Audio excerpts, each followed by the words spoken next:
saldhigga degmada balad xaabe ee gobolka Gado oo mudooyinka ugu dambeeyay la wareegeen ciidamada booliska Soomaaliya ayaa waxa ka socda shaqooyinka caadiga ah ee bulshada loo qabanayay.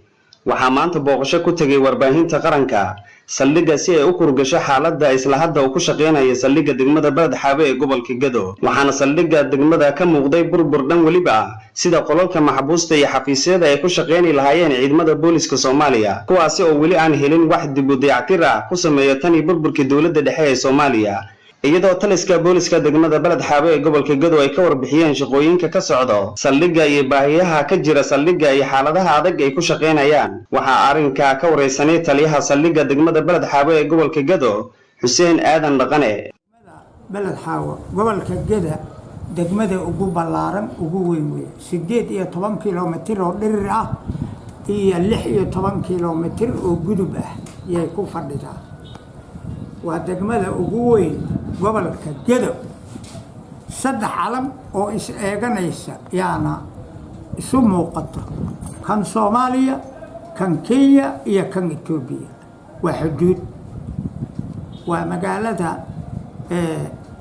wax walba oo la aada ugu firfircoon dalka nooc walba ay tahayba ha ahaatee waa xuduud saddex geesood ah. magaalada inta leeg ayadoo u baahnayd dhowr station oo yaryar iyo hal xaba oo laga xukumo oo weyn u baahnayd daruuf jirta awgeed yay noogu suuro gali weyday arrinta ayada ah. 269 tuulo yay leedahay degmada balad xaawo 296 oo u kala qaybsan tuulooyin horo iyo kuwa hadda hay'adaha wax looga raadsanayay oo dib ugu darsamay. sidaas darteed waxa weeye caqabado badan bay soo martay, dib badan bay soo martay, xaalad badan bay soo martay.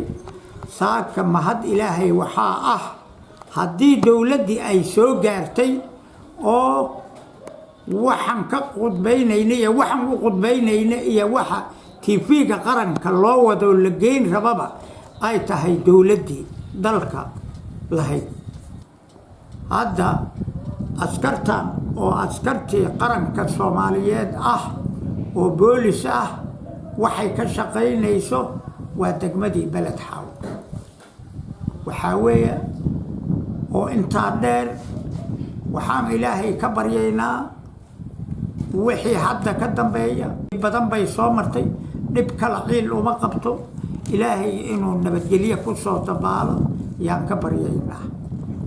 waxa weeye caqabadihii ay soo martay hadda kuwa aan ka sheekayn karna ma aha wax fara badan bay ahayd.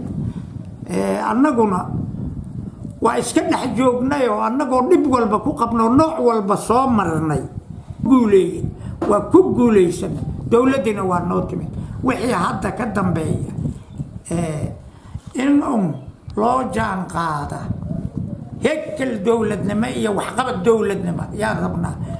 haddee dawladda waxaan ka codsanaynaa in si degdeg ah dhulkaanu waxqabad loogu sameeyo oo biliiska ku soo bahdilnay nolol iyo dhulkiioo loo dhisa dhintay xabsiyada leh guryaha wada dayacmoo dhintay leh oo waxqabad degdeg ah ay la soo gaarta yaan Ilaahayna ka baryaynaa dawladana ka. ciidamada booliska oo si buuxda gacanta ugu haayo saldhigyada degmooyinka gobolka Gado ayaa waxa ah baahiyada haysta ciidamada booliska qaybta gobolka Gado ayaa waxa kamid ah qiimeyn kadib aysan qaadanin qaar kamid ah ciidanka booliska mushaaraadkii bishii January.